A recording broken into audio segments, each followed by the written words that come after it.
All is not what it seems in the Emerald City. In The Wizard of Oz, young Dorothy Gale is whisked off to Oz by a particularly powerful twister, landing her in a mysterious country run by a seemingly magical wizard.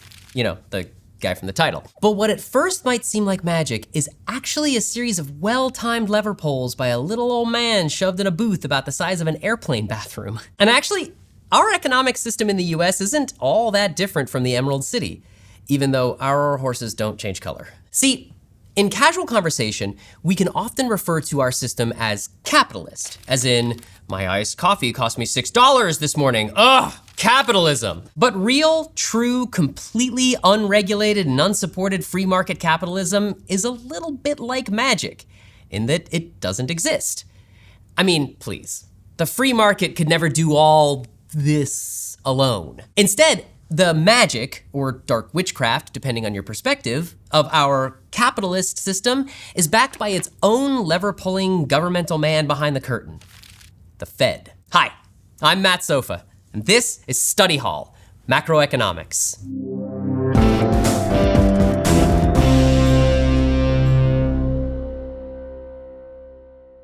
The Federal Reserve, or the Fed, as his friends call him, is both privately owned by other banks who hold stocks and also government run by a board of governors who are appointed by the president and the Senate. But even though it's attached to our US government, the Fed exists to support our mostly otherwise free market system, sharing its ultimate goal of national economic growth above all else. To understand how the Fed functions in our economic system now, it's important to understand why and how it came to be in the first place. Basically, for about the first half of the US's history as a formal nation, there was no central bank, just a bunch of littler banks and trusts running around trying to get rich and trying to get their high-paying customers rich too, with little eye to risk. This led to a whole bunch of financial panics in the early 1900s, most notably the financial panic of 1907.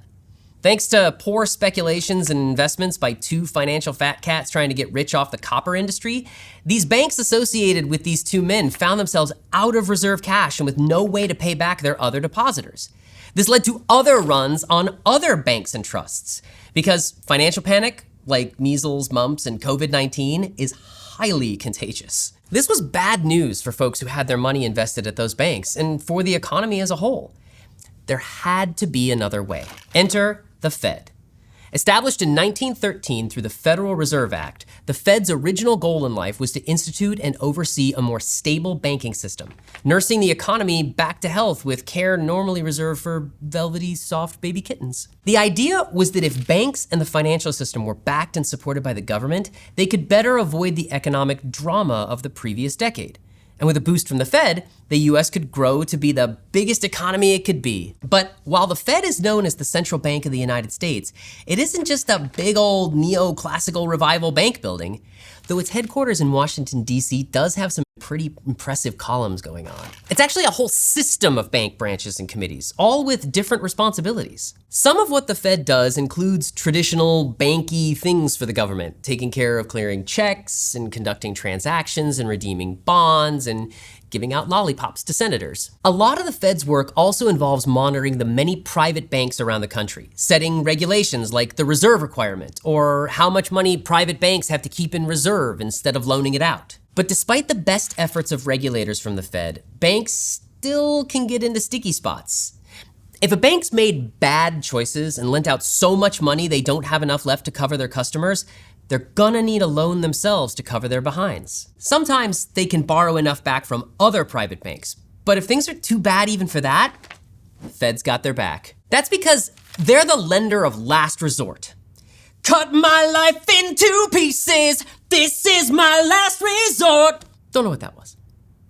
This is another facet of the whole attempting to protect the banking system thing to avoid Edwardian-era financial drama.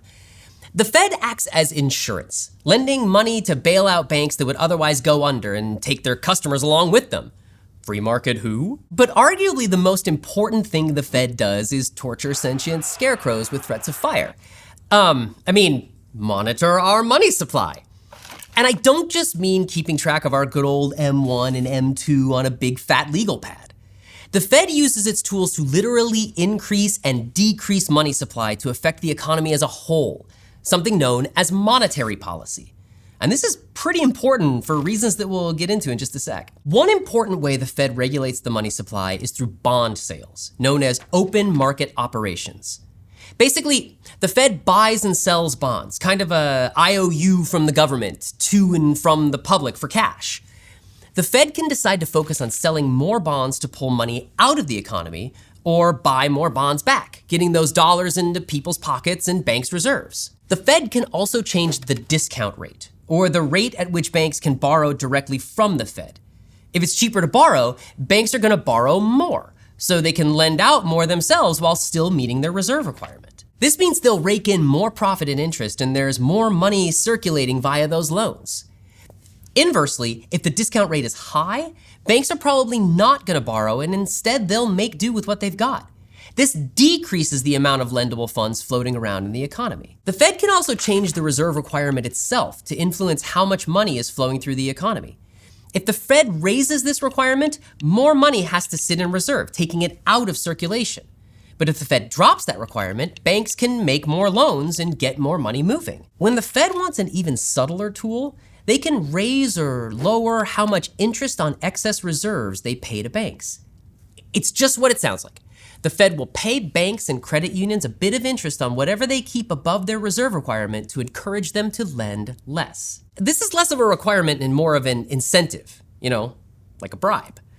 Basically, banks are rewarded for keeping those excess funds with the Fed rather than lending them out to other banks or the public, decreasing the amount of money in circulation. If the Fed is paying you more interest to hold on to more funds, you're less likely to loan it out to try to get interest that way.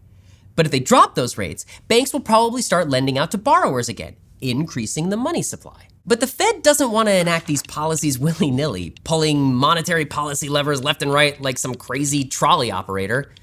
There's one person tied to the left track and 5 people tied to the right, but that one person is your mother, but the other 5 are Dorothy, the Scarecrow, the Tin Man, the Cowardly Lion, and importantly, Little Toto. Either way, it's going to be a pretty high opportunity cost. Instead, the Fed carefully watches the economy, including inflation and unemployment rates, to figure out which lever to pull for the best economic outcome, and to make that giant wizard head projection belch fire. The Fed bases these choices off the economic climate and its goal to fulfill the dual mandate: to explore strange new worlds and boldly go where no one has gone before.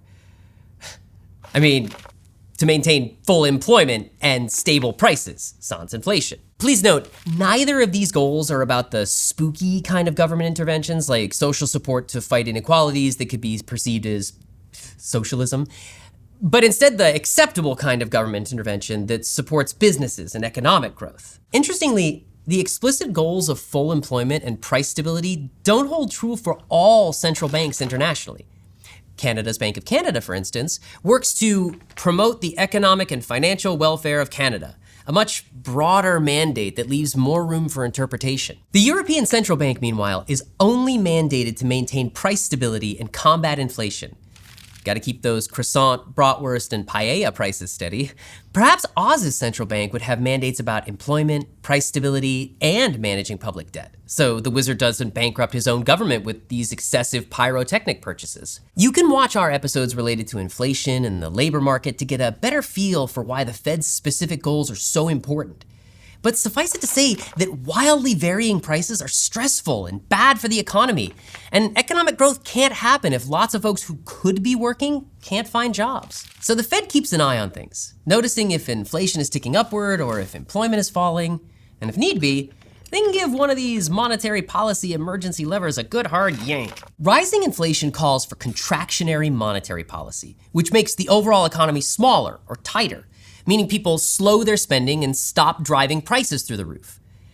By raising the reserve requirement or the discount rate, upping interest on excess reserves, selling more bonds, or some spicy combination of all of the above, it reduces the money supply and slows what was potentially a frenzy of economic activity. This is just what happened in 2022. It was the second year of the COVID-19 pandemic, and the economy was wacky thanks to the whole very dramatic economic shutdown then rebound thing. While there was some big economic growth going on as people began to leave the house and do important economic things like work and spend, the economy, like my dance moves, was maybe too hot. Prices were rocketing upwards and inflation was climbing. To temper this, the Fed raised interest rates on borrowing to encourage saving rather than spending and help stabilize prices. On the other hand, if the economy is experiencing a recession with widespread layoffs and generally bad employment numbers, the Fed may choose expansionary monetary policy.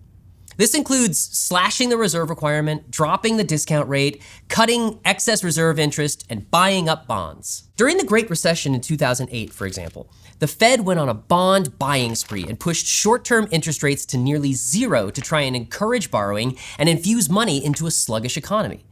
This makes it easier for businesses to expand or intrepid entrepreneurs to start new ones, which means more hiring and more jobs. What we're seeing is that the US economy isn't really a free market. It's regulated and supported by the government itself, for better or worse. In the end, while the Fed and its board of governors are an arm of the US government, it exists to support the free market and has many of the recognizable economic goals of capitalism: to encourage investing, spur business growth, and make the economy the biggest, beefiest, and most powerful in all the land. By now, we know there's no such thing as pure capitalism or perfect competition in our world today. There is always a man behind the curtain. While the Fed is focused on expanding our economy, other government economic programs like Social Security aim to increase equality between people. When it comes to economics, there are a lot of different ways to measure success.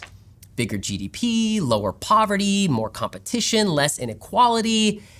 And while the Fed supports some of this, there are other programs necessary to make other economic dreams come true.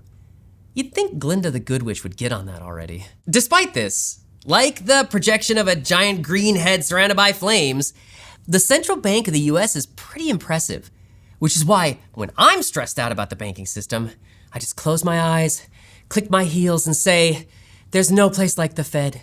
There's no place like the Fed. There's no place like the Fed." And you were there, and you were there, and you were there.